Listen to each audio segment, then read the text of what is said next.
Breaking news mga kababayan. Ito na siguro ang video na talaga namang gigising sa damdamin at magpapakulo ng dugo ng milyon-milyong Pilipino. Isa na namang umano'y tangkang pangingidnap at pag-aresto na sinasabing hindi dumaan sa tamang proseso. Bumida na naman si dating Senador Antonio Trililing. Bitbit ang NBI para arestuhin si Senador Ronald Bato de la Rosa, dating PNP chief, na ayon sa kanyang mga taga-suporta ay wala namang ginawa kundi maglingkod ng tapat sa serbisyo at hulihin ang mga kriminal at adik noong kanyang terminos. Para sa mga hindi pa nakakapanood, ito po ang ilan sa mga malinaw na anggulo ng buong pangyayari na hindi pa gaanong lumalabas sa social media. I-share po natin ang video upang ipakita ang suporta kay Senador Bato de la Rosa. Okay sa sesyon. Kung ako'y absent, hinahanap na ako ninyo. Sumusweldo. Hindi nagpapakita. Ngayon, papakita ko dito. Oh, hinara ko naman yung day. May wrestling ako doon. Sugat-sugat ako. Why are you here, sir? Papasok! This is the Senate!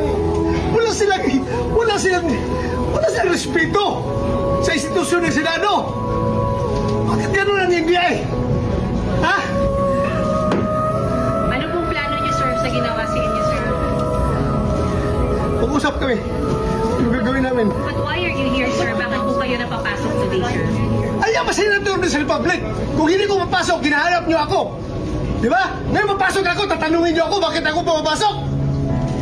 But this, sir, may kinalaman sa pag-user para makabuo ng numbers. Lahat yan, trabaho ng senador. Ako personally, nandito ako kasi hinamon niya ako eh. Di ba? Hinamon niya ako.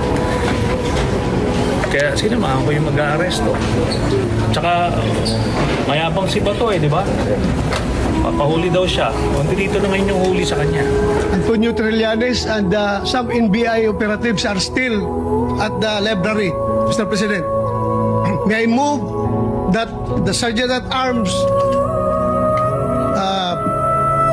remove these people from the vicinity of the Senate. I-identify muna natin yung mga nagharang sa akin at i-inquest natin. Kapailan natin ang kaso bago sila palisin dito lahat. Then para tayong king pwede dito.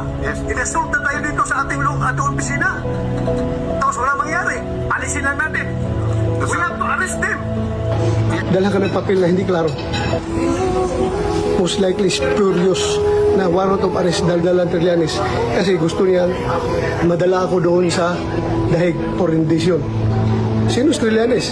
Hindi siya Interpol, hindi siya ICC, hindi siya PCTC, private individual. Pero siya may hawak ng warrant of arrest na gusto i-implementar kasama ang mga NBI.